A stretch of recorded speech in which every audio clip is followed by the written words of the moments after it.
जी, आज का यह सत्संग बड़ा ही महत्वपूर्ण सत्संग है, क्योंकि आज के इस सत्संग में हम अनहद नाद या शब्द धुन के बारे में जानेंगे। आज के इस सत्संग को अंत तक अवश्य सुने।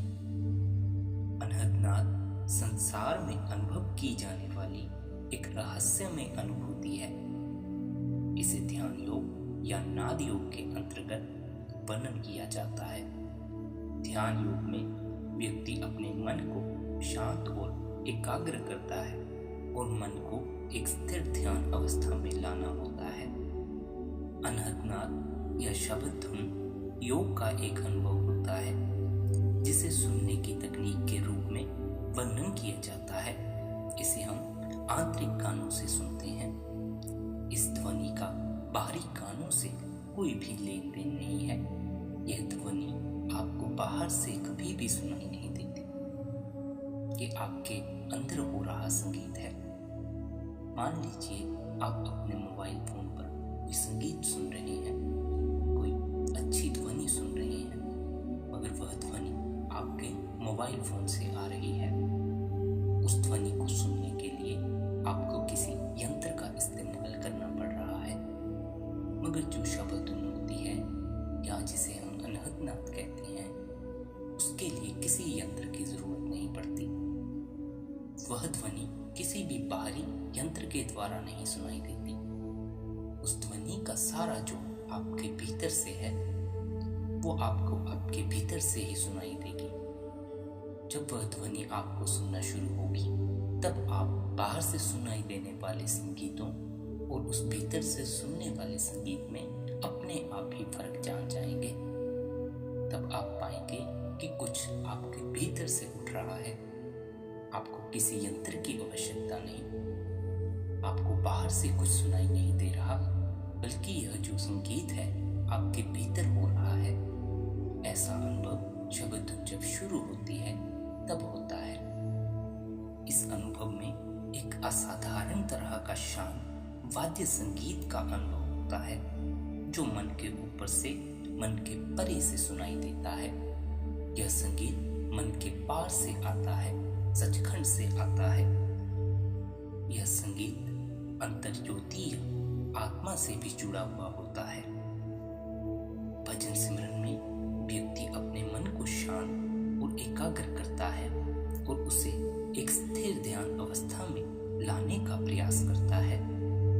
जब व्यक्ति भजन सिमरन की अवस्था में होता है, तब वे शब्द धुन का अनुभव करता है। क्योंकि मन जब तक स्थिर नहीं होता, शब्द धुन शुरू नहीं होती। वैसे तो शब्द धुन कभी बंद भी नहीं होती। यह निरंतर आपके भीतर चल ही रही है, मगर अपने आप को मन समझ लेने की वजह से आप मन का पर्दा ना हटा पाने के कारण उस ध्वनि को सुन नहीं पाते। जब आप भजन सिमरन करेंगे, तब आप अपने मन को अपने से भिन्न पाएंगे। तब आप अपने विचारों को अपने से अलग पाएंगे। आप पाएंगे कि आप विचार नहीं हैं। आप एक तरफ बैठे हुए हैं और विचार दूसरी तरफ चल रहे हैं। आप हैरान भी होंगे कि जिन विचारों को आप आज दिन तक आप ही समझ बैठे थे, आज वो वहम भी दूर हो गया। आज आप जान गए कि आप मन नहीं। फिर कहते हैं कि जब हम भजन सिमरन के माध्यम से अपने मन को स्थिर और एकाग्र कर लेते हैं, तब हम मन के पर्दे को हटाने के काबिल बन जाते हैं। और जब हम मन का पर्दा हटाते हैं, वो निरंतर चलने वाली शब्द धुन हमारे एकाएक हो जाती है। अनहद नाद या शब्द धुन का अनुभव करने के लिए व्यक्ति को भजन सिमरन का अभ्यास करते रहना चाहिए और अपने भजन सिमरन को पक्का कर लेना चाहिए। भजन सिमरन के माध्यम से अपने मन को एकाग्र कर लेना चाहिए। जब भजन सिमरन के अभ्यास से व्यक्ति शांत होता है और मन की चंचलता शांत होती है, तब उसके अंदर आत्मा जैसे गहराई से जुड़े भिन्न भिन्न तंत्रों की गतिविधियों का अनुभव होता है। शब्द धुन भी उन्हीं अनुभवों में से एक अनुभव है, मगर यह निरंतर आपसे जुड़ा रहता है और आपको आनंदित करता रहता है। शब्द धुन की शुरुआत सबसे पहले एक नाद या ध्वनि के रूप में होती है, जो ध्यान अवस्था में अपने आप होती है। यह ध्वनि स्थिर और निरंतर होती है और आवाज से अलग होती है। जैसा आपको पहले बताया कि अगर आप अपने मोबाइल फोन पर कोई संगीत सुनते हैं तो हम उस ध्वनि को आवाज कह देते हैं, क्योंकि वह हमें किसी यंत्र के माध्यम से सुनाई देती है या बाहर से सुनाई देती है, पर जो भीतर से सुनाई देती है उसे हम धुन कहते हैं। इसीलिए शब्द धुन को आवाज से अलग कहा गया है। ध्यान अवस्था के समय इस नाद ध्वनि को ध्यान करते हुए ध्यान को अनाहत नाद या शब्द धुन के अनुभव का दर्शन होता है।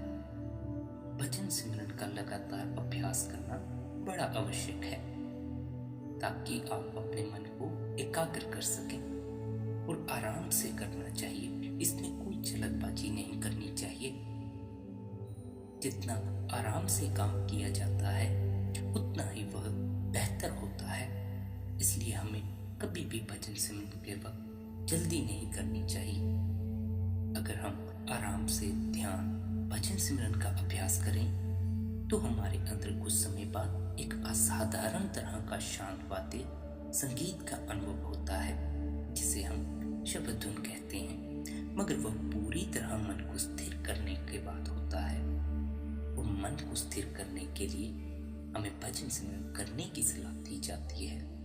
इसलिए हमें यह ख्याल रखना चाहिए कि हम अपने लिए रोज इतना वक्त अवश्य निकालें कि हमें भजन सिमरन करने का मौका मिले।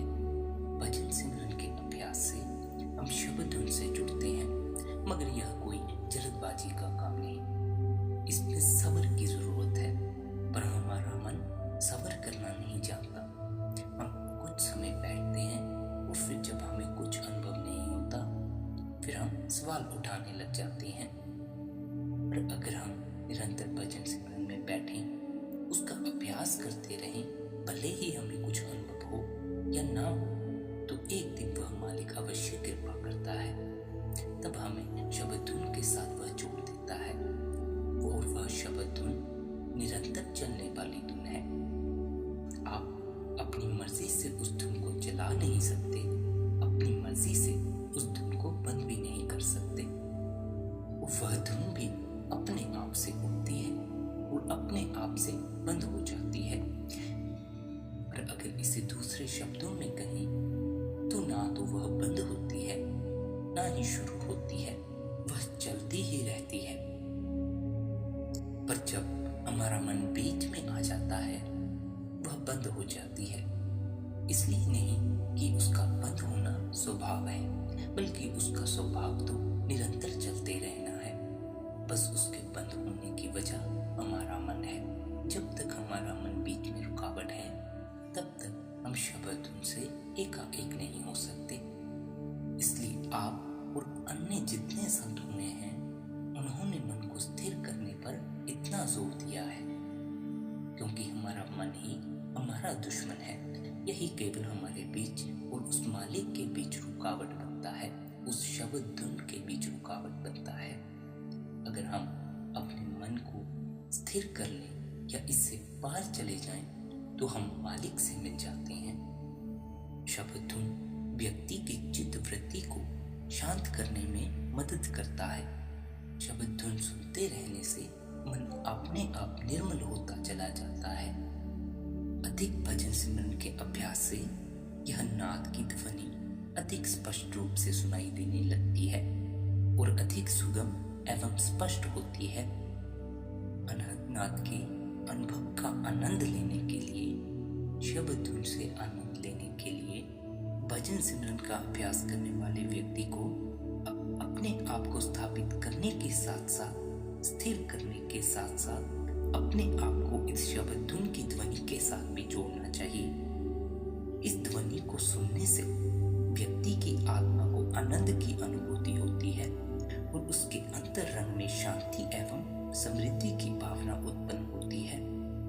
भजन सिमरन करने वाले व्यक्ति को शब्द धुन के अनुभव से भावनाओं का अनुभव होता है, जैसे कि उसे शांति का अनुभव होता है, आनंद का अनुभव होता है, सुख का अनुभव होता है, समृद्धि और स्वस्थता का अनुभव होता है।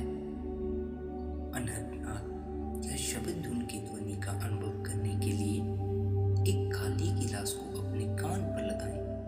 अपने कान को उस खाली गिलास से पूरी तरह ढक लें और अपने दूसरे कान को उंगली के सहारे से बंद कर लें। उस खाली गिलास के भीतर से जो सन्नाटे की आवाज है उसे सुनने की कोशिश करें। वह आवाज आपको सुन जाएगी, क्योंकि जहाँ कहीं भी शोर नहीं है वहाँ हमें एक सन्नाटे की आवाज हमेशा सुनाई देती है। यह बात अलग है कि हम उस पर गौर करते हैं या नहीं करते। पहाड़ों में और जंगलों में हमें अक्सर ही सन्नाटे की आवाज सुनाई दे जाती है। उसके लिए हमें भीतर जुड़ने की भी जरूरत नहीं। अगर आप एक शांत वातावरण में बैठ जाएं, जहाँ किसी तरह की कोई आवाज ना हो, तब आप उस आवाज का आनंद ले सकते हैं। मगर वह अब तक बाहरी आवाज है। उस खाली गिलास से आने वाली आवाज बाहरी आवाज है, क्योंकि उस शब्द धुन को, उस आवाज को सुनने के लिए आपको एक यंत्र का इस्तेमाल करना पड़ रहा है। मगर यह शब्द धुन का छोटा सा अनुभव है, बस इतना जानने के लिए कि शब्द धुन कैसी होती है। मगर शब्द धुन अलग अलग धुनों में बदलती रहती है, जो कि भीतर से आती है। खाली गिलास के जरिए आप इतना अनुमान लगा सकते हैं कि यह साउंड ऑफ साइलेंस, शून्यता की आवाज है। यही वो आवाज है, यही वो ध्वनि है जो हर जगह फैली हुई है, जो एक खाली गिलास तक में फैली हुई है।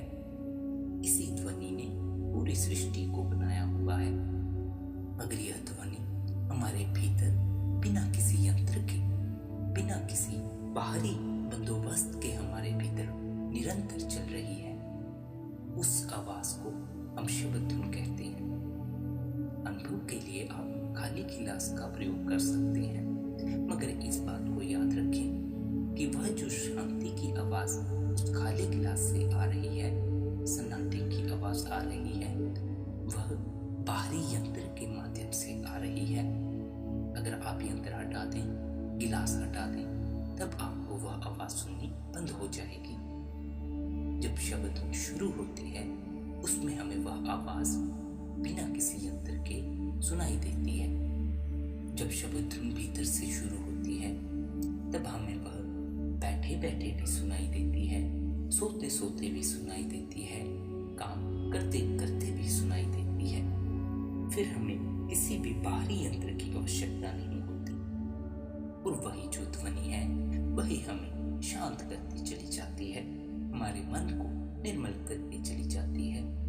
उससे लिप्त छोड़ने के बाद हमें उस मालिक के अथाह समुद्र में, उस शब्द धुन के साथ जुड़ने के बाद हमें मालिक से जुड़ने का मौका मिलता है। मगर यह सब मन को स्थिर करने के बाद होता है। मन को स्थिर करने के लिए आपने अक्सर ही हमें भजन सिमरन करने का होगा दिया है कि बगैर भजन सिमरन के मन वश में नहीं आता, और भजन सिमरन बिन सतगुरु के नहीं मिलता। इसलिए सतगुरु की इतनी महिमा की जाती है, सतगुरु का इतना धन्यवाद किया जाता है। हम आप तो क्या, बड़े से बड़े संत महात्मा सतगुरु का शुक्र करते नहीं थकते हैं। हम आपको तारने वाले संत भी कभी अपने आप को बड़ा नहीं कहते, वह भी अपने सतगुरु का शुक्र करते चले जाते हैं, क्योंकि उन्हें पता है कि बिना सतगुरु के भजन सिमरन की युक्ति नहीं मिलती, और भजन सिमरन के बगैर मन भी स्थिर नहीं आ सकता। और जब तक मन स्थिर नहीं होता, हम शब्द धुन से नहीं जुड़ सकते। हम शब्द धुन के छोटे छोटे अनुभव कर सकते हैं, मगर वह सभी अनुभव बाहरी अनुभव हैं। भीतरी अनुभव के लिए हमें अपने मन को स्थिर करना पड़ता है, और मन की स्थिरता के लिए भजन सिमरन करना पड़ता है। इसलिए प्यारी साध संगत जी, अपने घर बार के काम काज करते हुए अपने लिए इतना वक्त अवश्य निकालें कि आप कुछ समय फुर्सत से बैठ सके। फुर्सत से बैठने का मतलब भजन सिमरन करने से है। आप अपने लिए भजन सिमरन करने का वक्त जरूर निकालें। आप सभी से प्रेम पूर्ण यह विनती की जाती है कि अपने लिए भजन सिमरन करने का वक्त अवश्य निकालें। जितना आप भजन सिमरन करेंगे उतना ही आप मन को स्थिर कर पाएंगे। मन के स्थिर होते ही आपका मालिक से मेल हो जाएगा। राधा स्वामी।